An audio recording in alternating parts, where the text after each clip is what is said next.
Այս վերջերս մի կին ինձ գրեց Facebook-ով, հետևել հարցով. Արդյոք արժի վարկով տուն առնել։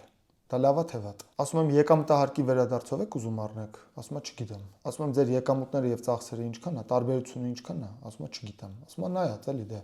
ամուսինս աշխատում, հա։ Ես աշխատում եմ, նայած տարբեր ամիս տարբեր թվեր։ Մի խոսքով ինչ թիվ հարցեցի այդ մարդը չգիտեր։ Սեփական թվերը չիմանալը տանում է աղքատության։ Դուք պետք է իմանաք ձեր թվերը։ Դուք ո՞նց եք ուզում լուծել ձեր ֆինանսական խնդիրները, եթե դուք չգիտեք, թե ինչքան է կազմում ձեր եկամուտները եւ ծախսերը։ Նույնիսկ եթե ամեն ամիս ձեր եկամուտներն ու ծախսերը տարբեր են, եթե դուք մի տարի շարունակ գրանցեք ձեր բոլոր եկամուտները եւ ծախսերը, հետո կարող եք դրանք բոլորը գումարել, բաժանել 12-ի, հասկանալ թե միջինում ինչքան է ձեր եկամուտը, ինչքան է ձեր ծախսը։ Եվ այս կնոջ օրինակը ինձ հուշեց, որ ես այս վիդեոն նկարեմ եւ ձեզ ասեմ հետեւյալը, սիրելի բարեկամներ։ Հավատացնում եմ ձեզ, որ ֆինանսապես հաջողության հասնող աշխարհի բոլոր մարդիկ ամեն օր զբաղվում են իրենց թվաբանությամբ։ Եթե դուք չեք սիրում թվեր, պետք է ձեզ ստիպեք եւ սկսեք սիրել թվերը, որտեվ թվերն են ձեզ տալու պատկերացում իրականության մասին։ Ձեր թվերը չիմանալը նույնն է, ոնց որ դուք ձեր աչքերը այսպես փակ քայլեք։ Կարող են գնեք ձորը ու չիմանաք։ Ձորի պռնկով քայլեք, չիմանաք, որ պռնկով եք քայլում։ Հենց ընկնեք այն ազատ անկման ժամանակ նոր հասկանաք, որ ընկնում եք ու արդեն ջնջխվեք ֆինանսապես։ Ինչ պետք է դուք անեք։ Ամեն ամիս դուք հստակ պետք է իմանաք 5 հատ պարամետր։ Առաջինը՝ ծախս, երկրորդը՝ եկամուտ, երրորդը՝ ակտիվներ, չորրորդը՝ պասիվներ, հինգերորդը՝ դրամական հոսք։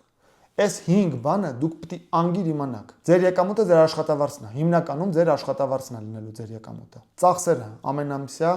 ֆիքսված ծախսեր։ Եթե տանվարձ եք տալի, տանվարձ, երեխաների վարձը, ուտելիքի վարձը, տրանսպորտի վարձը, այս բոլոր թվերը դուք պետք է հստակ իմանաք։ Ինչքանի, ինչի համար ինչքան է գնում։ Երրորդը՝ ձեր ակտիվները։ Եթե ունեք ակտիվներ, եթե չունեք ակտիվներ, գրում եք 0։ Դա այն փողն է, որը դուք առանց աշխատելու ստանում եք ինչ-որ մի բանի դիմաց։ Պասիվները, եթե այնքան ֆինանսապես անգրագետ եք, որ ասենք վարկով ինչ-որ անիմաստ բաներ եք առել, ամեն ամիս դուք ինչքան եք վճարում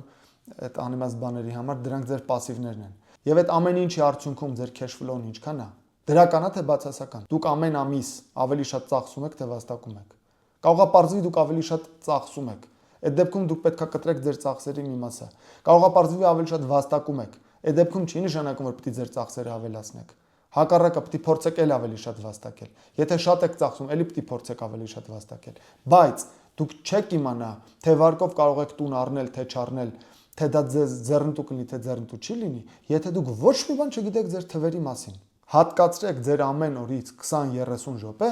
եւ գրեք ձեր թվերը։ Մի հատ Excel-ի դոկումենտ բացեք եւ գրեք, ամեն օր գրեք։ Այդ 30 րոպեն, որ դուք կծախսեք ամեն օր, անիմաստ բաներ եք անում լիքը մեկը, գիտեմ։ Եթե դուք ծախսեք Excel-ի վրա ձեր թվերը գրելով, մի ամիս հետո դուք կտեսնեք, որ ձեր աչքերը բացվել են, ձեր ֆինանսական աչքերն են դրանք։ Ձեր ֆինանսական աչքերը երբ որ բացվեն, ձեր կյանքը կփոխվի։